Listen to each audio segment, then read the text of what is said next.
Hello and welcome to learn English live. आज के इस वीडियो में हम डिस्कस करेंगे जैकोबियन एज, जिसका टाइमलाइन है 1603 टू 1625।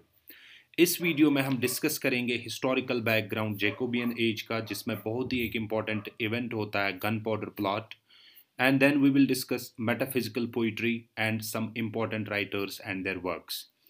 तो हमारे साथ बने रहिएगा वीडियो के एंड तक, because you will get very important questions related to your upcoming exams like UGC NET और एनी अदर सेट एग्जाम। दोस्तों, जो जैकोबियन एज है ये स्टार्ट होता है 1603 से and it last still 1625। 22 years का ये एज माना जाता है, और ये स्टार्ट हुआ था जेम्स वन जब किंग बन जाते हैं, जब थ्रोन पे आ जाते हैं 1603 में। पिछली वीडियो में हमने एलिजाबेथन एज डिस्कस किया था, जिसमें क्वीन एलिजाबेथ बन गई थी मोनार्क इंग्लैंड की, and she ruled from 1558 till 1603। And we have discussed in that video कि जो क्वीन एलिजाबेथ थी, she was also called as virgin queen because she has not married and उसका कोई child नहीं था।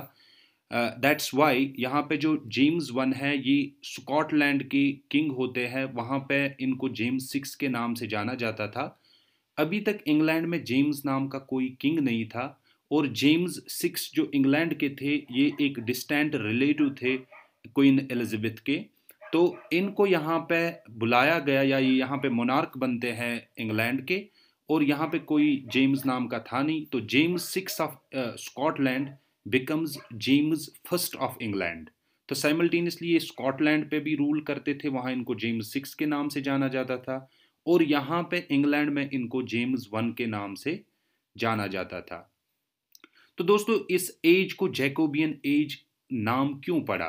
क्योंकि जेम्स नेम जो है इसको लैटिन में जैकोबस कहा जाता है। That's how this age came to be known as Jacobean age.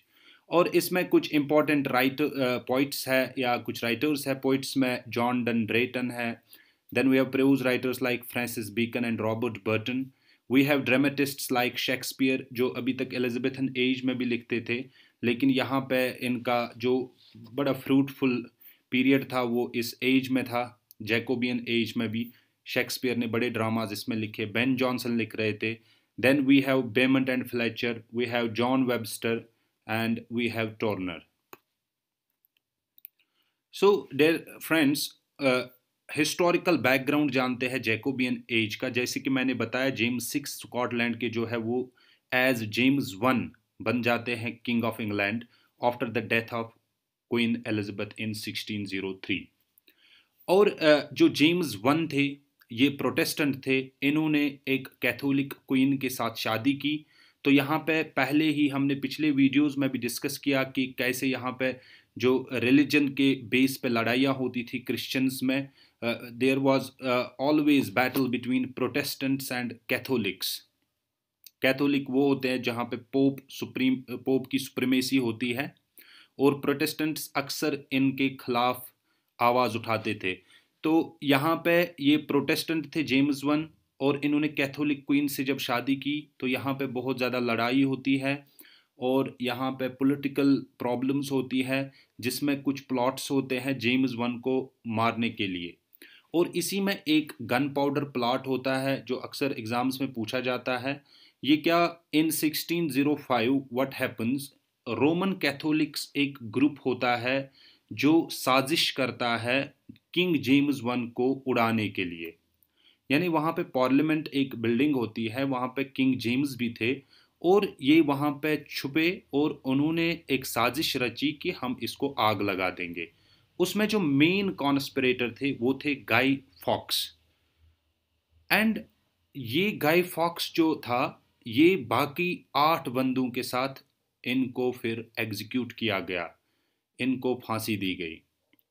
और दोस्तों, यहाँ पे जैकोबियन एज में और एक इम्पॉर्टेंट क्वेश्चन पूछा जाता है। यहाँ पे जेम्स वन जो थे, इन्होंने ऑथराइज किया था 47 ट्रांसलेटर्स को कि आप एक बाइबल का ऑथराइज्ड वर्जन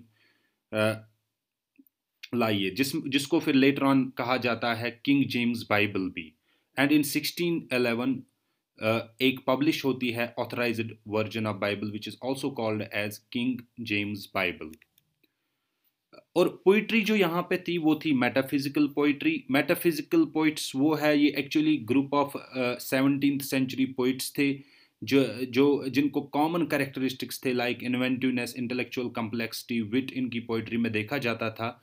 और मेटाफिजिकल पोइट्स अक्सर एग्जाम में पूछा जाता है कि कौन कौन से पोइट्स थे। इसमें जॉन डन है, George Herbert, then Henry Vaughan, Abraham Cowley, Richard Crashaw, then we have Andrew Morwell। And first time जो यूज किया गया term metaphysical, it was by John Dryden. Time and again this term coined by and first time used by आते हैं exam में। तो याद रखना John Dryden ने पहले मेटाफिजिकल टर्म जो है यूज की है in his criticism of done. और जो मेटाफिजिकल टर्म है इसको कॉइन किया है विलियम ड्रमंड ने, जो था हाउथॉर्नडन का। So we can say that term was coined by William Drummond of Hawthornden and metaphysical term was first time used by John Dryden in his criticism of Donne। And in metaphysical poetry the common thing is that जो metaphysical poets है वो use करते हैं conceits का। जैसे कि example में ये भी पूछा गया है यूजीसी नेट एग्जाम में, इन a valediction forbidding mourning John Donne compares, so he compares the two lovers to a compass। this is use of conceit। और मेटाफिजिकल पोइट्स जो इम्पोर्टेंट है इसमें जॉन डन है, इनकी इम्पोर्टेंट वर्क्स है the flea, the sunrising, the canonization, to his mistress going to bed, a valediction forbidding mourning. We will make a separate video on metaphysical poets, then we will discuss these poems because these are important। Andrew Marvell, इनकी important है to his coy mistress, the garden and Horatian ode upon Cromwell's return from Ireland. Then we have George Herbert, इनकी important poem है the temple, और ये collection है actually poems का, 150 poems है इसमें। The temple by George Herbert, the collar, Easter wings. Henry Vaughan की जो इम्पोर्टेंट वर्क है वो है द रिट्रीट। और रिचर्ड क्रशॉ का ये रिचर्ड क्रशॉ इनकी इम्पोर्टेंट जो पोइट्री कलेक्शन है that is steps to the temple. And Richard Crashaw जो थे ये अक्सर रिलीजियस पोइट्री लिखते थे। Then we have some important dramatists of this age, Jacobean age के इम्पॉर्टेंट जो ड्रामेटिस्ट्स हैं उनमें है John Webster, Francis Beaumont and John Fletcher. दोस्तों जॉन वेबस्टर फेमस थे दो ट्रेजिडीज़ के लिए और जिनका मेन थीम था ब्लड एंड थंडर। ट्रेजिडीज़ का नाम है, अक्सर पूछा जाता है, the Duchess of Malfi, the white devil. These two are by John Webster. And then we have writers like Francis Beaumont and John Fletcher. इन्होंने ट्रेजिक कॉमेडीज़ लिखी थी और जो फेमस वंस है that is maids tragedy, Philaster, A King and No King। The other dramatists are like Thomas Middleton, इन्होंने लिखी है city comedies. And जो सिटी कॉमेडीज में मेन इनकी वर्क्स है वो है game at chess, a trick to catch the old one.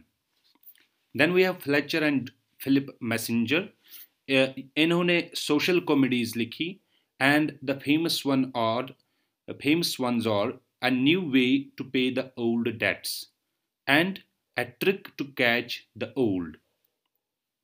इसमें फिलिप मैसेंजर ने अकेले एक वर्क लिखी, the maid of honour. Then we have important prose writers of Jacobean age, जिसमें फ्रांसिस बेकन का सबसे ऊपर नाम आता है। ये मशहूर थे एसेज लिखने पे और इनको फादर ऑफ एसेज भी कहा जाता है, फ्रांसिस बेकन को। और इनकी इम्पॉर्टेंट वर्क है advancement of learning in 1650, published in 1650। Advancement of learning 2 books में लिखी गई है और ये डेडिकेट किया था फ्रांसिस बेकन ने to King James I। And Francis Bacon की जो सेकंड वर्क है that is Novum Organum Scientiarum. Novum Organum Scientiarum, और इसको the new testament, new instrument भी कहा जाता है, and it was published in 1620 originally in Latin. और किंग जेम्स वन को हमने ऑलरेडी कहा, एक्चुअली उन्होंने ट्रांसलेटर 47 ट्रांसलेटर्स बुलाए थे बाइबल को लिखने के लिए, और लास्ट में इन्हीं की बाइबल को किंग जेम्स बाइबल का नाम भी दिया गया है, एंड यही है ऑथराइज्ड वर्जन ऑफ बाइबल जो अभी तक भी यूज़ की जाती है। रॉबर्ट बर्टन, इन्होंने लिखी है anatomy of melancholy. So this was brief about Jacobean age. We will come again with some other videos like Caroline, and followed by other videos related to history of English literature.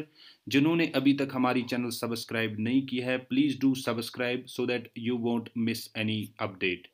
Thank you and happy learning.